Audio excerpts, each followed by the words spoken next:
Méthode pour calmer votre esprit en quelques minutes. Christophe André, regardez-moi dans les yeux. Je vais vous révéler quelque chose que l'industrie pharmaceutique préférerait garder secret. Quelque chose que j'ai découvert après 30 ans de pratique clinique et qui va probablement bouleverser votre façon de comprendre l'anxiété.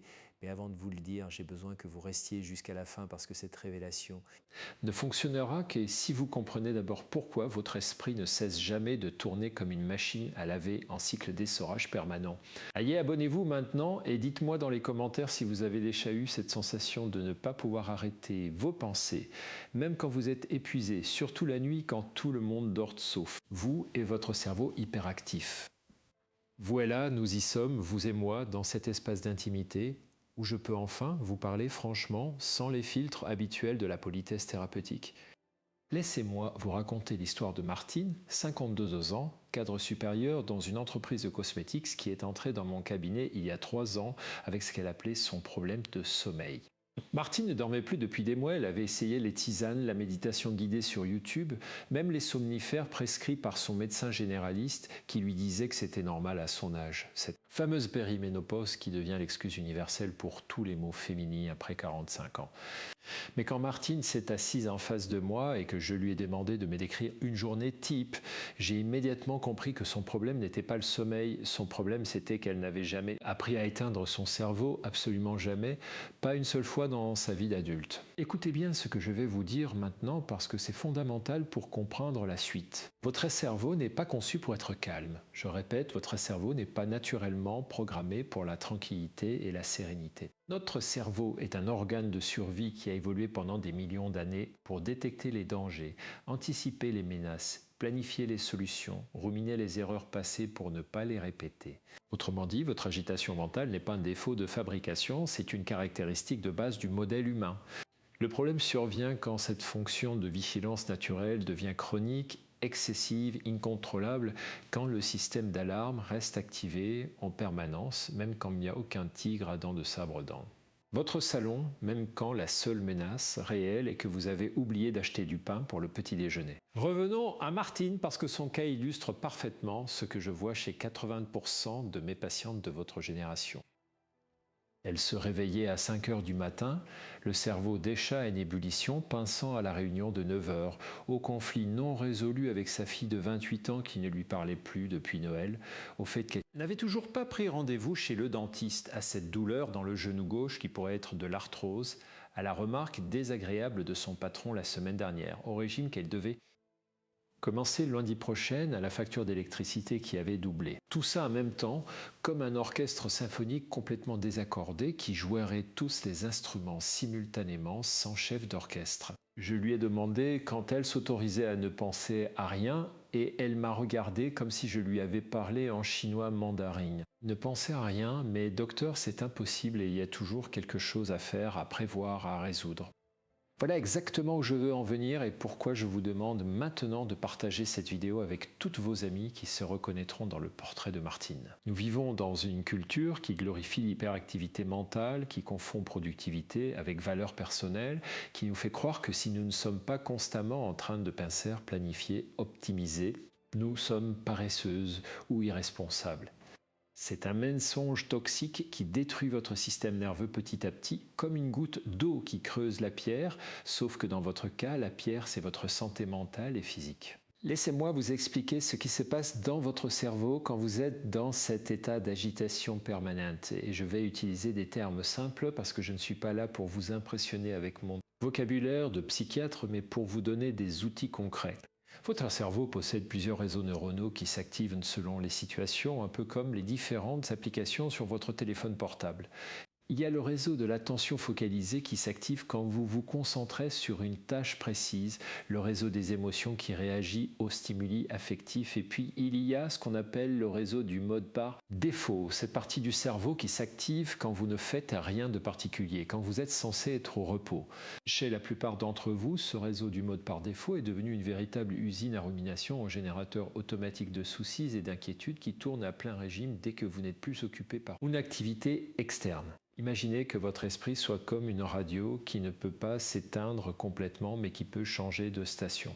La plupart du temps, vous êtes bloqué sur la station Radio Catastrophe qui diffuse en boucle toutes vos inquiétudes, vos regrets, vos anticipations négatives. Que je vais vous apprendre aujourd'hui, c'est comment changer de station, comment accéder à Radio Calme. Et non, ce n'est pas en appuyant sur un bouton magique ni en répétant des mantres impositions du lotus. C'est beaucoup plus simple et paradoxalement beaucoup plus difficile que ça. Revenons encore à Martine parce que je veux que vous voyez concrètement comment nous avons travaillé ensemble.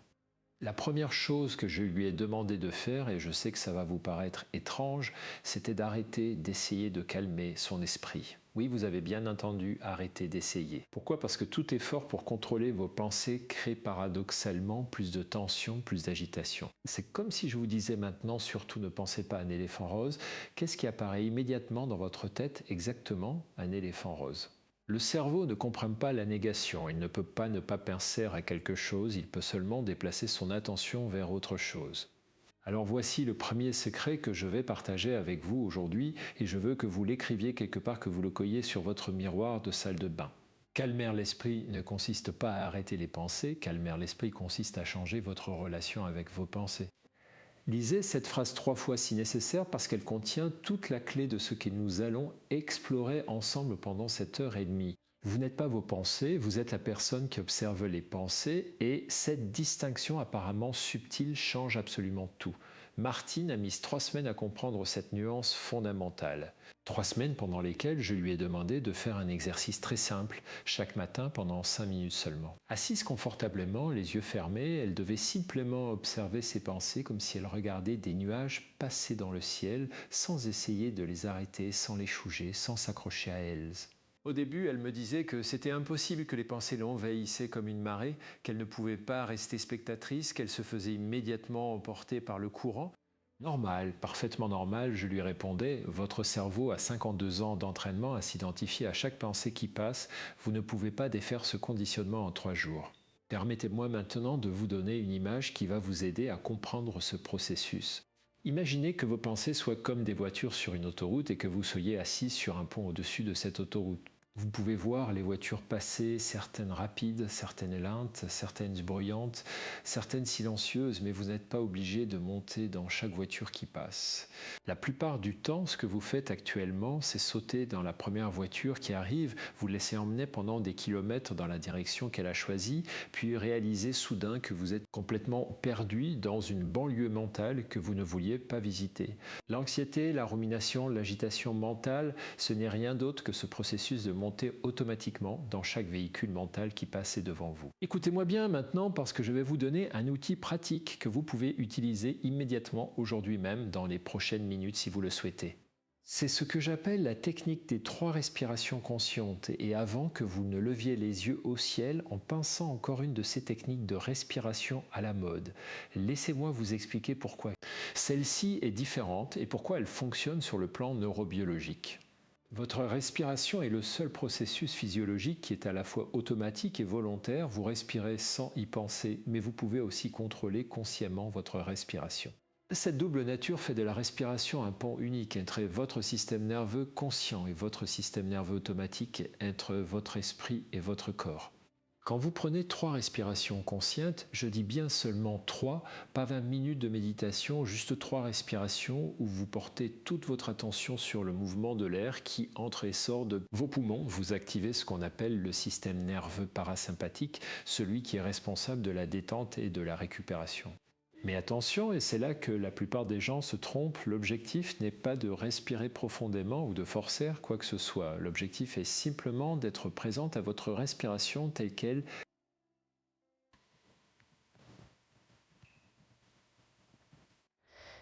Première respiration, vous observez l'air qui entre par vos narines, vous sentez peut-être une légère fraîcheur, vous remarquez comment votre poitrine ou votre ventre se soulève naturellement. Deuxième respiration, vous suivez l'air qui sort, vous remarquez peut-être qu'il est légèrement plus chaud que l'air entrant, vous sentez vos épaules se détendre un peu.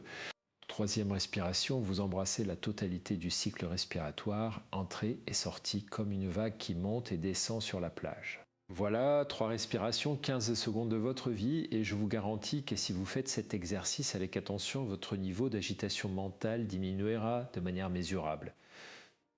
Martine était sceptique au début, elle me disait que c'était trop simple pour être efficace, que ses problèmes étaient bien trop complexes pour être résolus par 3 respirations. C'est exactement ce genre de pensée qui maintient les gens dans la souffrance, cette croyance que les solutions doivent être proportionnelles à la taille du problème, que si vous souffrez beaucoup, il faut un traitement compliqué et long. Faux, complètement faux. Parfois les outils les plus simples sont les plus puissants, comme un levier qui permet de soulever un poids énorme avec très peu d'effort si on sait où placer le point d'appui. Je veux maintenant aborder quelque chose que personne ne vous dit jamais sur l'agitation mentale, quelque chose que j'ai découvert en observant des centaines de patients au fil des années. Votre esprit agité n'est pas votre ennemi, il essaye de vous protéger, maladroitement certes, mais il essaie. Chaque rumination, chaque inquiétude, chaque scénario catastrophique que votre cerveau génère est une tentative désespérée de contrôler l'incertitude, de prévoir les dangers, de vous préparer au pire. Le problème, c'est que cette stratégie qui était peut-être utile quand nos ancêtres vivaient dans la savane africaine entourée de prédateurs réels est devenue complètement inadaptée dans le monde moderne où les menaces sont rarement physiques et immédiates, mais plutôt psychologiques et diffuses. Laissez-moi vous raconter une autre histoire, celle de Françoise, 60 ans, récemment divorcée après 35 ans de mariage, qui est venue me voir parce qu'elle ne pouvait pas arrêter de penser à son ex-mari et à la jeune femme avec qui il l'avait quittée. Du matin au soir, ses pensées tournaient en boucle autour des mêmes questions. Pourquoi, comment avait-elle pu ne rien voir venir? Qu'est-ce que cette autre femme avait qu'elle n'avait pas? Est-ce qu'elle aurait pu empêcher ça? Est-ce que toutes ces années avaient été un mensonge? Françoise était prisonnière de ce que nous appelons en thérapie cognitive la rumination. Cette forme particulière d'agitation mentale qui consiste à ressasser sans fin les mêmes pensées sans jamais arriver à une conclusion ou une résolution. La rumination est fascinante d'un point de vue neurologique parce qu'elle active les mêmes circuits cérébraux que la résolution de problèmes. C'est pour ça que votre cerveau vous fait croire que vous êtes en train de faire quelque chose d'utile quand vous ruminez. Vous avez l'impression de travailler sur le problème, d'essayer de le comprendre, de trouver une solution, mais en réalité vous tournez en rond dans le même labyrinthe mental sans jamais trouver la sortie. La différence entre la résolution de problèmes et la rumination, c'est que la résolution de problèmes mène à l'action tandis que la rumination mène à plus de rumination. Si vous pouvez agir sur quelque chose, agissez. Si vous ne pouvez pas agir, ruminer ne sert strictement à rien sauf à vous épuiser mentalement et émotionnellement. J'ai enseigné à François ce que j'appelle la technique du procureur intérieur et je vais vous l'enseigner aussi maintenant parce que c'est un outil extraordinairement puissant pour interrompre les cycles de rumination. Voici comment ça fonctionne la prochaine fois que vous vous surprenez en train de ruminer. Imaginez que vos pensées sont accusées dans un tribunal et que vous êtes le procureur qui doit examiner les preuves. Posez-vous ces questions précises. Est-ce que cette pensée est basée sur des faits ou sur des interprétations? Est-ce que cette pensée m'aide à résoudre quelque chose ou me fait juste souffrir? Est-ce que je suis en train de confondre possibilité et probabilité? Est-ce que je traiterai une amie de la même façon que je me traite moi-même avec ses pensées? Françoise a découvert quelque chose d'étonnant en faisant cet exercice. 90% de ses ruminations n'étaient pas basées sur des faits, mais sur des suppositions, des interprétations, des projections. Elle imaginait ce que son ex-mari et sa nouvelle compagne faisaient ensemble. Elle inventait des dialogues qu'ils auraient pu avoir sur elle. Elle créait des scénarios sentiers dans sa tête sans aucune preuve concrète. Son cerveau était devenu un scénariste prolifique de films catastrophes dont elle était à la fois la réalisatrice et la spectatrice captive. Quand elle a commencé à séparer les faits des fictions, les preuves des suppositions, elle a réalisé que la majeure partie de sa souffrance venait non pas de ce qui s'était réellement passé, mais de l'histoire qu'elle se racontait sur ce qui s'était passé. Maintenant, je veux aborder un aspect crucial que beaucoup de méthodes de gestion du stress ignorent complètement. Votre agitation mentale n'existe pas dans le vide, elle est profondément liée à votre corps, à votre état physique, à votre niveau d'énergie. Impossible de calmer durablement votre esprit si votre corps est dans un état de tension chronique, si vous dormez mal, si vous mangez n'importe quoi, si vous ne bougez jamais. Je sais que vous avez probablement entendu 1000 fois qu'il faut bien dormir, bien manger, faire de l'exercice et que ces conseils vous semblent banals et ennuyeux, mais laissez-moi vous expliquer le lien neurobiologique précis entre votre état physique et votre agitation mentale. Quand vous êtes fatigué, votre cortex préfrontal, cette partie du cerveau responsable de la régulation émotionnelle et du contrôle des impulsions fonctionne moins bien. C'est comme si le chef d'orchestre de votre cerveau était saoul ou endormi. Les autres parties du cerveau, notamment l'amygdale qui gère les réactions de peur et d'anxiété, prennent le dessus et commencent à jouer leur propre partition chaotique. Résultat, quand vous manquez de sommeil, vous êtes beaucoup plus vulnérable à l'agitation mentale, aux pensées négatives, aux ruminations. Ce n'est pas une question de volonté ou de caractère, c'est une question de neurochimie pure et simple. De même, quand vous ne bougez pas votre corps, quand vous passez vos journées assises devant un écran, vous privez votre cerveau d'un mécanisme naturel de régulation du stress. L'exercice physique n'est pas juste bon pour votre cœur ou vos muscles, c'est un anxiolytique naturel extraordinairement puissant. Quand vous bougez votre corps, vous métabolisez littéralement les hormones de stress, vous augmentez la production de neurotransmetteurs apaisants comme la sérotonine et le GABA, vous activez la neuroplasticité qui permet à votre cerveau de former de nouvelles connexions neuronales plus saines. 30 minutes de marche rapide ont un effet anti-anxiété comparable à une dose de médicaments anxiolytiques, sauf que la marche n'a aucun effet secondaire négatif et en plus elle est gratuite. Permettez-moi de vous raconter l'histoire de Claire, 58 ans, enseignante à la retraite anticipée pour raison de santé qui souffrait de ce qu'elle appelait une anxiété généralisée invalidante. Claire prenait des anxiolytiques depuis 15 ans, elle avait essayé plusieurs psychothérapies sans grand succès, elle était convaincue que son problème était génétique et incurable. Quand je l'ai reçue pour la première fois, je lui ai posé des questions très précises sur son hygiène de vie. Elle dormait 5 heures par nuit, se réveillait plusieurs fois, buvait 4 cafés par jour, ne faisait aucune activité physique, passait ses journées devant la télévision ou sur son téléphone, mangeait beaucoup de sucre et de produits transformés. Je lui ai dit très franchement, Claire, avant de parler de psychothérapie approfondie, nous allons d'abord nettoyer les bases physiologiques parce que essayez de calmer votre esprit dans l'état physique où vous êtes. C'est comme essayer de conduire une voiture avec un moteur défaillant. Vous pouvez avoir le meilleur conducteur du monde, la voiture n'ira pas loin. Claire était sceptique, mais elle a accepté de faire l'expérience pendant 6 semaines. Nous établions ensemble un protocole simple, coucher à 22 heures tous les soirs avec un rituel de déconnexion digitale, 1 heure avant, réveil à 6 heures, 15 minutes de marche dès le lever avant même le petit déjeuner, un seul café le matin, suppression totale du sucré raffiné et des produits industriels, ajout de protéines et de légumes à chaque repas, 30 minutes de marche après le déjeuner, 15 minutes. D'étirement doux le soir. Rien de révolutionnaire, rien de compliqué, juste les bases physiologiques d'un système nerveux équilibré. Au bout de 3 semaines, Claire a commencé à remarquer quelque chose d'étonnant. Son niveau d'anxiété de base avait diminué de moitié sans qu'elle ait fait le moindre travail psychologique sur ses pensées ou ses émotions. Ce que Claire a découvert, et ce que je veux que vous compreniez profondément, c'est que votre esprit et votre corps ne sont pas deux entités séparées, ce sont deux aspects d'un même système intégré. Calmer votre esprit passe nécessairement par calmer votre corps, et calmer votre corps passe par respecter ses besoins fondamentaux de repos, de mouvement, de nutrition adaptée. Je sais que dans notre culture, nous avons tendance à valoriser les solutions psychologiques sophistiquées et à négliger les bases physiologiques simples, mais c'est une erreur monumentale qui maintient des millions de personnes dans une souffrance inutile.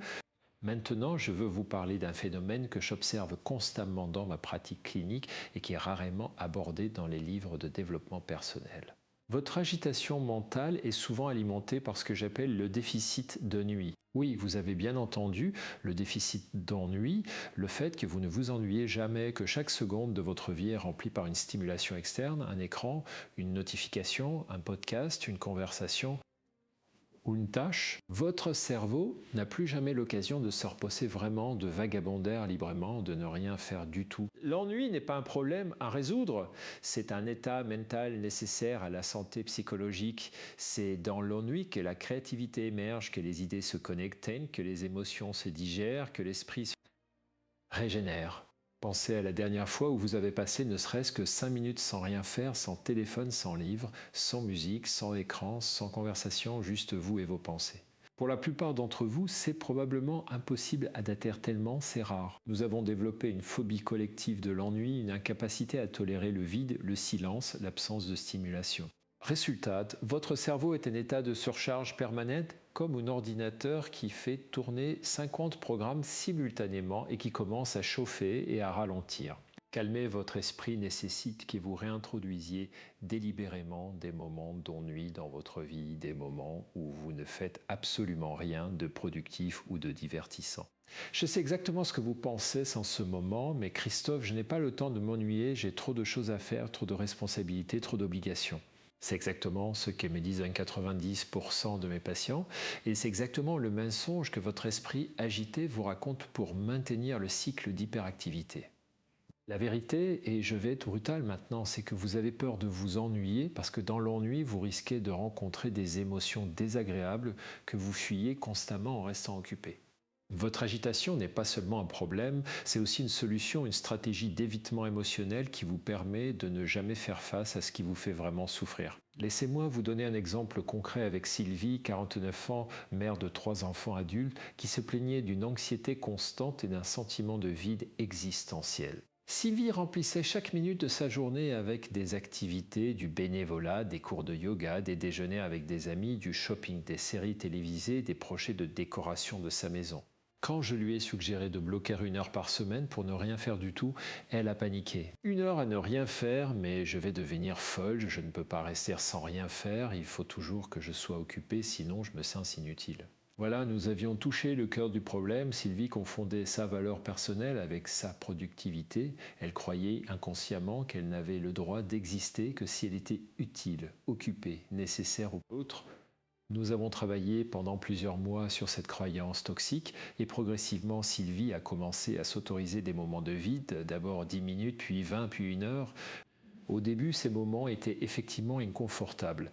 Des émotions difficiles remontaient à la surface, de la tristesse, de la colère, de la peur, tout ce qu'elle avait réussi à éviter en restant constamment occupée. Mais quelque chose de remarquable s'est produit après quelques semaines, une fois que ces émotions ont pu être ressenties et digérées. Un véritable calme intérieur a commencé à émerger, pas le calme artificiel, l'épuisement ou de la distraction, mais un calme authentique, profond, durable. Sylvie a découvert qu'elle pouvait exister sans rien faire, qu'elle avait une valeur intrinsèque indépendante de sa productivité ou de son utilité aux autres. Je veux maintenant vous enseigner une technique que j'utilise personnellement tous les jours et que j'enseigne à tous mes patients sans exception. Je l'appelle la technique du témoin bienveillant et elle va transformer votre relation avec votre agitation mentale si vous la pratiquez régulièrement. Voici comment ça fonctionne plusieurs fois par jour, idéalement à des moments fixes que vous programmez sur votre téléphone. Vous faites une pause de 2 minutes pendant laquelle vous devenez simplement témoin de votre état intérieur. Vous vous demandez qu'est-ce que je ressens en ce moment précis? Où est-ce que je ressens ça dans mon corps? Quelles pensées traversent mon esprit? Quel est mon niveau d'énergie de 1 à 10? Est-ce que je suis tendu ou détendu? Vous observez tout ça avec curiosité et bienveillance, comme un scientifique qui observe un phénomène naturel sans jugement. L'objectif n'est pas de changer quoi que ce soit, juste d'observer, de nommer, de reconnaître. Cette pratique apparemment simple a un effet neurologique profond. Elle active le cortex préfrontal et crée une distance entre vous et vos états mentaux. Elle transforme l'identification automatique en observation. Consciente. Au lieu d'être votre anxiété, vous devenez celle qui observe l'anxiété. Au lieu d'être vos pensées agitées, vous devenez celle qui remarque que des pensées agitées sont présentes.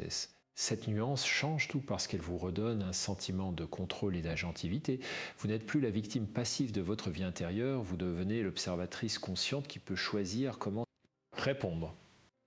Maintenant, parlons de quelque chose que personne n'osait dire, mais que je vais vous dire franchement parce que c'est mon rôle de thérapeute, de vous dire la vérité même quand elle dérange.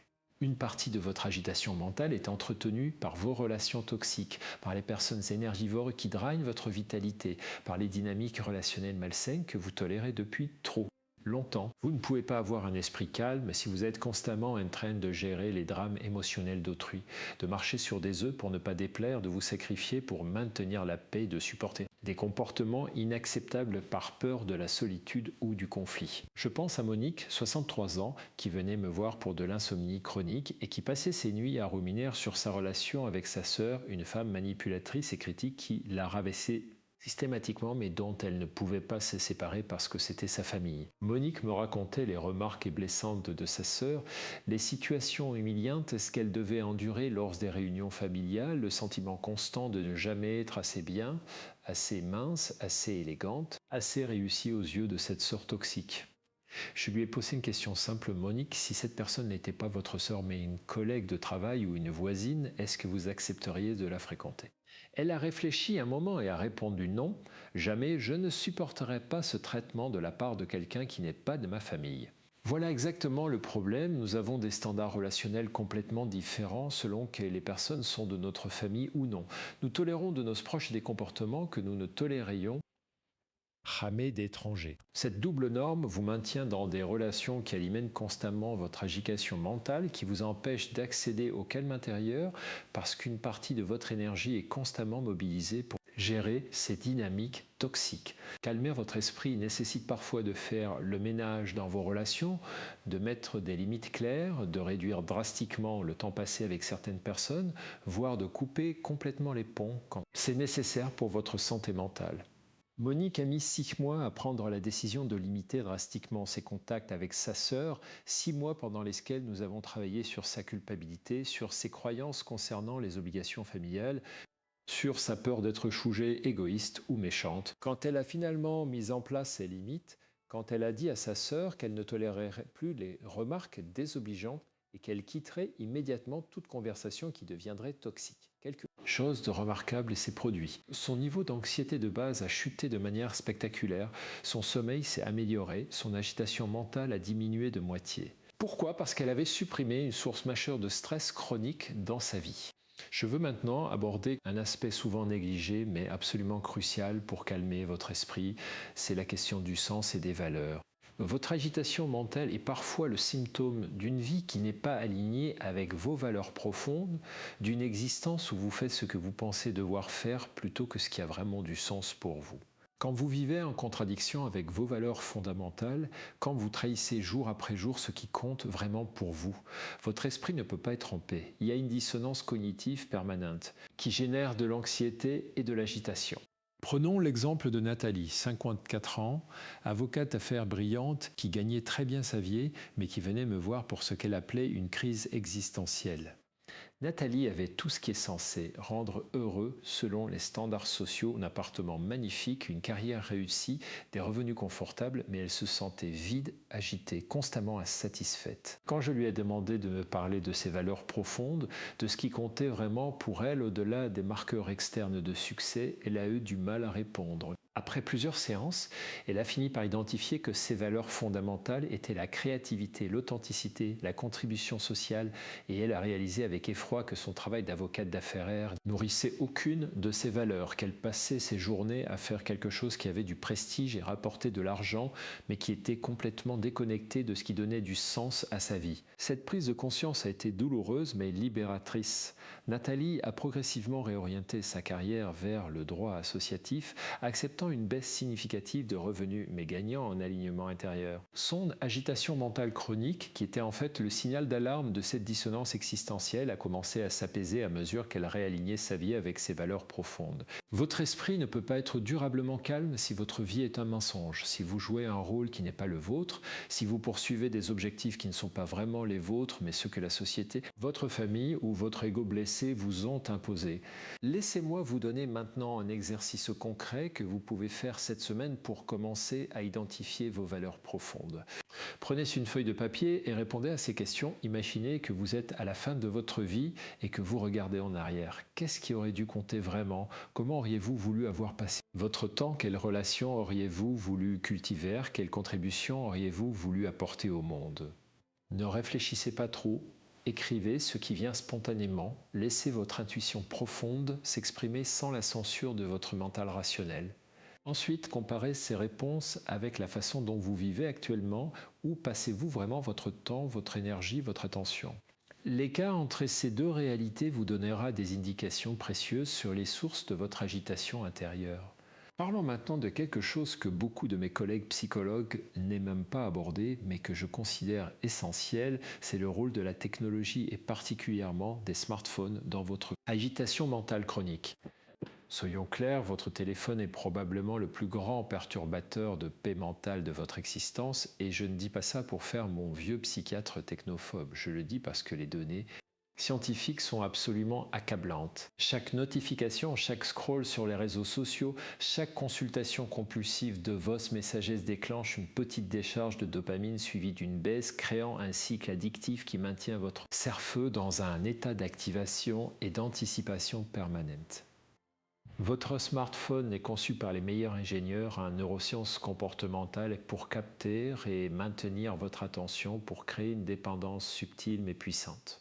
Chaque fois que vous vérifiez votre téléphone, vous entraînez votre cerveau à l'impatience, à la distraction, à l'incapacité de rester présent avec ce qui est. Impossible d'avoir un esprit calme si vous vérifiez votre téléphone 50 fois par jour, si vous dormez avec lui sur votre table de nuit, si la première chose que vous faites le matin et la dernière le soir est de regarder un écran. Cette habitude fragmente votre attention, détruit votre capacité de concentration profonde, maintient votre système nerveux dans un état de vigilance anxieuse permanente. Je recommande à tous mes patients sans exception de faire ce que j'appelle une diète digitale partielle, pas une suppression totale parce que ce n'est ni réaliste ni nécessaire, mais une réduction drastique et des règles strictes. Voici mes recommandations concrètes: aucun écran pendant la première heure après le réveil et la dernière heure avant le coucher, téléphone en mode avion ou dans une autre pièce pendant les repas et les conversations. Importante, désactivation de toutes les notifications non essentielles, suppression des applications de réseaux sociaux du téléphone et consultation uniquement sur ordinateur à des moments définis, une journée par semaine complètement déconnectée. Ces règles peuvent vous sembler drastiques, vous allez probablement ressentir un manque au début, c'est normal, c'est le signe que vous étiez effectivement dépendante, mais au bout de 2 semaines, votre niveau d'agitation mentale de base aura diminué de manière significative. Revenons maintenant à une question fondamentale que beaucoup d'entre vous se posent probablement. Combien de temps faut-il pour vraiment calmer un esprit agité? Est-ce que c'est une question de jours, de semaines, de mois, d'années? La réponse honnête est que ça dépend de multiples facteurs. Depuis combien de temps vous êtes dans cet état d'agitation? Quelles en sont les causes profondes? Quelle est votre capacité à mettre en place de nouvelles habitudes? Quel est votre niveau d'engagement dans le processus? Mais je peux vous dire ceci avec certitude, vous pouvez commencer à ressentir un soulagement significatif en quelques jours si vous appliquez sérieusement les techniques que je vous enseigne aujourd'hui, et vous pouvez transformer profondément votre relation avec votre vie intérieure en quelques mois de pratique régulière. La clé n'est pas la perfection mais la constance. Mieux vaut pratiquer 5 minutes par jour tous les jours que faire une séance intensive d'1 heure une fois par mois. Votre cerveau se transforme par la répétition, par la création de nouvelles habitudes neuronales qui remplacent progressivement les anciennes. C'est ce qu'on appelle la neuroplasticité, cette capacité extraordinaire du cerveau à se reconfigurer tout au long de la vie. Vous n'êtes pas condamné à rester prisonnière de vos patterns mentaux actuels, vous pouvez littéralement recabler votre cerveau pour plus de calme, de présence, de sérénité, mais ça demande de la pratique, de la patience, de la persévérance. Laissez-moi vous parler maintenant d'un obstacle majeur que je rencontre constamment dans ma pratique clinique. C'est ce que j'appelle le perfectionnisme de la paix intérieure. Beaucoup de mes patients s'imaginent que calmer l'esprit signifie atteindre un état permanent de sérénité zen, ne plus jamais avoir de pensées négatives, être toujours présent et conscient, ne plus jamais ressentir d'anxiété ou d'agitation. Cette vision idéalisée est non seulement irréaliste, mais elle devient elle-même une source d'agitation supplémentaire parce que vous échouez constamment à atteindre cet idéal impossible et vous vous jugez pour cet échec.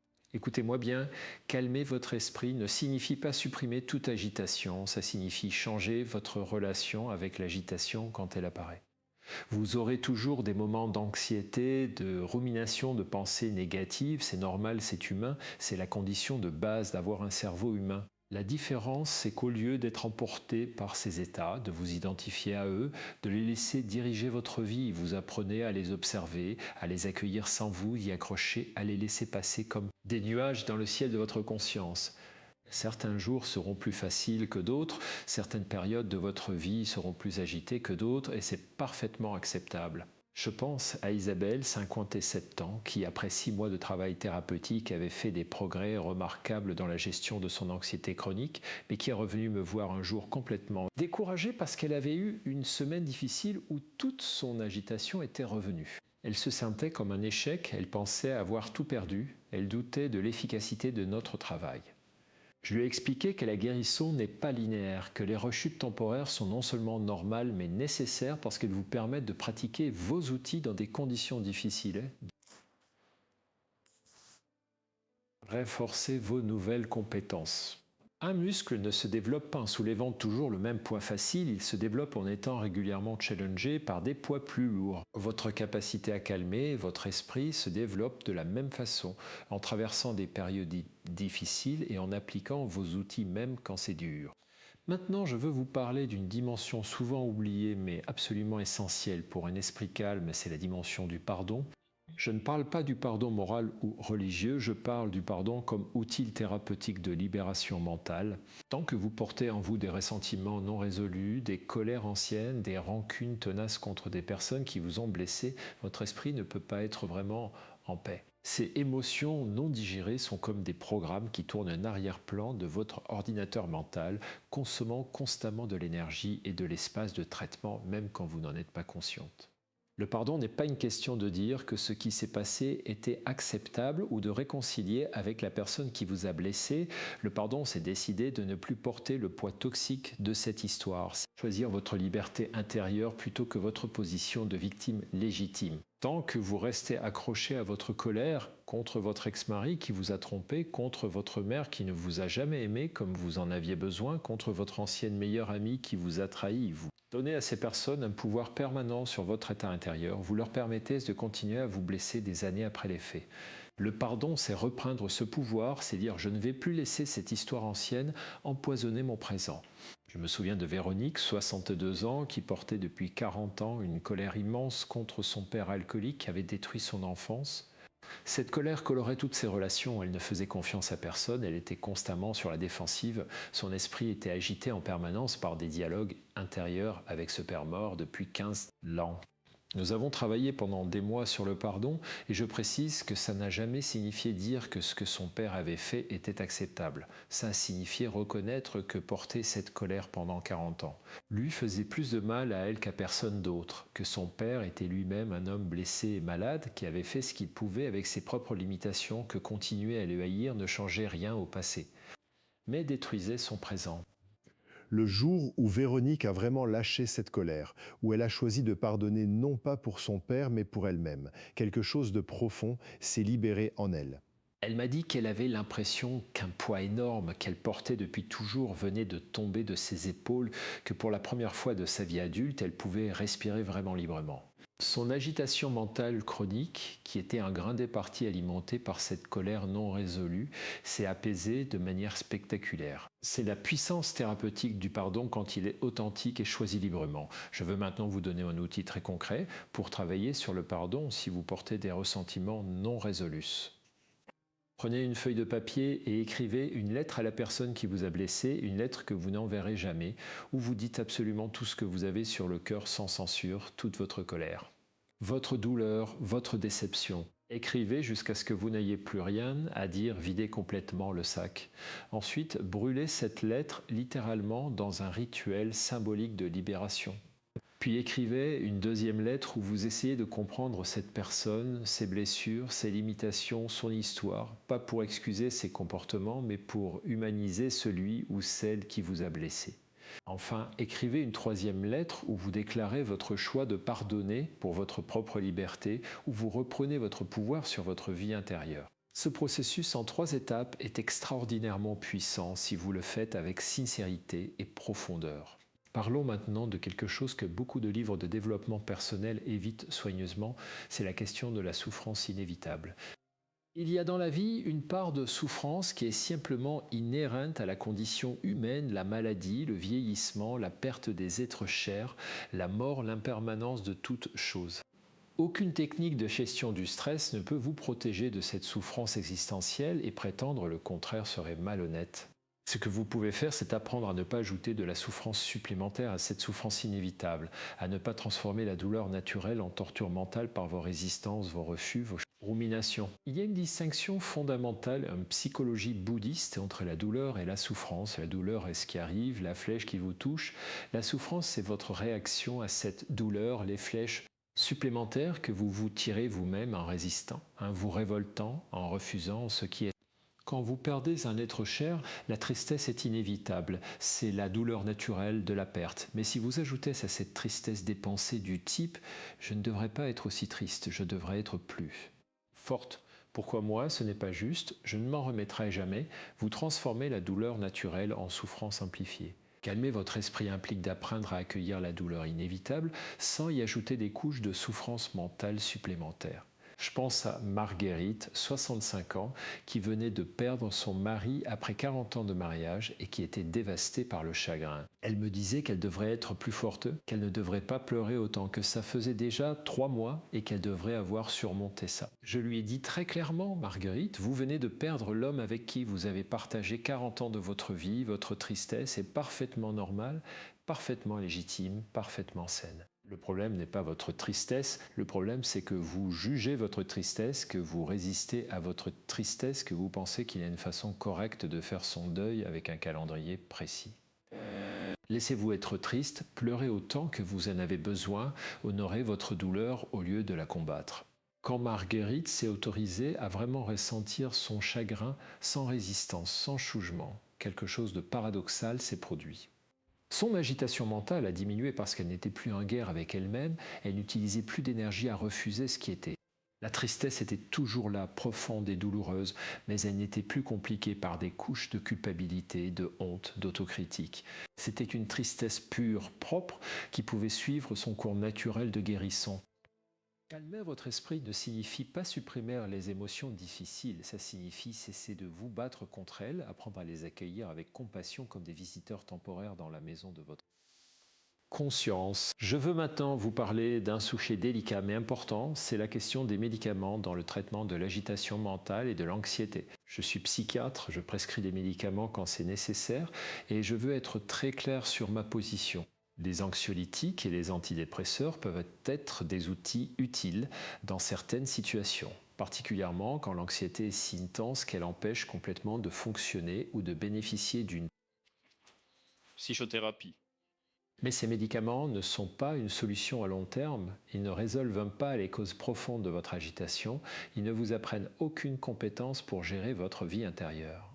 Le problème avec les médicaments psychotropes, c'est qu'ils créent souvent une dépendance, pas forcément une addiction au sens strict, mais une dépendance psychologique, la croyance que vous avez besoin de cette pilule pour fonctionner, que sans elle, vous allez vous effondrer. Cette croyance vous déresponsabilise, elle place le pouvoir à l'extérieur de vous plutôt qu'à l'intérieur et vous empêche de développer vos propres ressources internes. Mon approche est toujours de voir les médicaments comme une béquille temporaire quand la jambe est cassée. Utile le temps de la guérison, mais qu'il faut abandonner dès que possible pour réapprendre à marcher par soi. Même si vous prenez actuellement des anxiolytiques depuis longtemps, je ne vous dis pas d'arrêter brutalement, ça serait dangereux et irresponsable. Mais je vous encourage à discuter avec votre médecin d'un plan progressif de réduction en parallèle avec la mise en place des outils psychologiques que je vous enseigne aujourd'hui. Beaucoup de mes patients ont réussi à se sévrer complètement de leurs médicaments après des années de dépendance en appliquant sérieusement les techniques cognitives et comportementales et changeant leur hygiène de vie. En travaillant sur les causes profondes de leur anxiété. C'est possible, ça demande du temps et des efforts, mais la liberté que vous gagnez en retrouvant votre autonomie émotionnelle vaut largement cet investissement. Maintenant, je veux aborder un dernier aspect crucial pour calmer durablement votre esprit. C'est la dimension de la gratitude et de l'appréciation. Votre esprit agité est souvent un esprit focalisé sur ce qui ne va pas, sur ce qui manque, sur ce qui pourrait mal tourner, sur les problèmes à résoudre. Cette orientation négative n'est pas un défaut de caractère, c'est un biais évolutif de notre cerveau qui a appris à détecter les menaces et les problèmes pour assurer notre survie. Le problème, c'est que dans le monde moderne où les menaces vitales sont rares, ce biais négatif vous fait passer à côté de tout ce qui va bien, de tout ce que vous avez, de toutes les petites joies et beautés du quotidien. Cultiver délibérément la gratitude est un antidote neurologique puissant à l'agitation mentale. Quand vous portez votre attention sur ce pourquoi vous êtes reconnaissante, vous activez des circuits cérébraux différents de ceux de l'anxiété et de la rumination, vous augmentez la production de neurotransmetteurs du bien-être comme la sérotonine et l'ocytocine, vous créez un état physiologique incompatible avec l'agitation.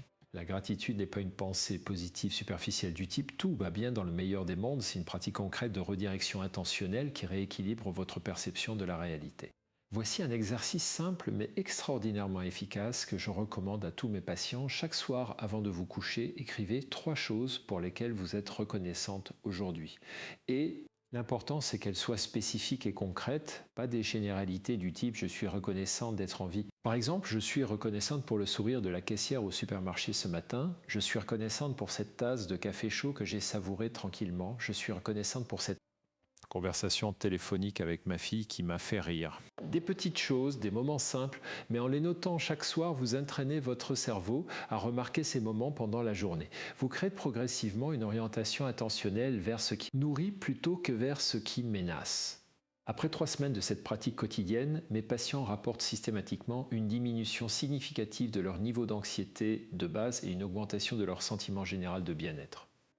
Pourquoi? Parce qu'ils ont littéralement recablé leur cerveau pour remarquer et apprécier les aspects positifs de leur vie qui étaient toujours là mais qu'ils ne voyaient plus, aveuglés par leur focus constant sur les problèmes.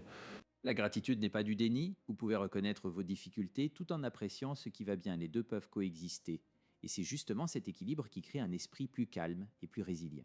Nous arrivons maintenant vers la fin de notre temps ensemble aujourd'hui et je veux résumer pour vous les points essentiels de ce que nous avons exploré. Calmer votre esprit n'est pas une destination que vous atteignez une fois pour toutes, c'est une pratique quotidienne, un ensemble de compétences que vous développez progressivement, une nouvelle relation avec votre vie intérieure que vous cultivez jour après jour. Les outils que je vous donnais aujourd'hui, les 3 respirations conscientes, la technique du témoin bienveillant, l'observation des pensées sans identification, le questionnement des l'attention à votre hygiène de vie, la gestion de vos relations toxiques, le réalignement avec vos valeurs, la diète digitale, le pardon libérateur, l'acceptation de la souffrance inévitable, la pratique de la gratitude, tous ces outils fonctionnent, mais seulement si vous les utilisez. La connaissance intellectuelle ne change rien, c'est la pratique régulière qui transforme. Vous pouvez lire 100 livres sur la natation. Si vous ne vous mettez jamais à l'eau, vous ne saurez jamais nager.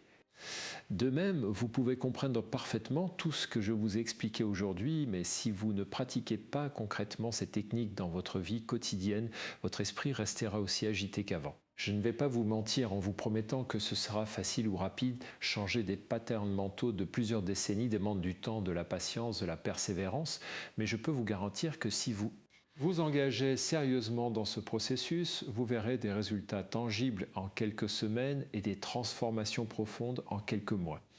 Alors voici mon défi pour vous cette semaine. Choisissez 3 outils parmi tous ceux que je vous ai présentés aujourd'hui, 3 seulement pour ne pas vous disperser et pratiquez-les tous les jours pendant 7 jours.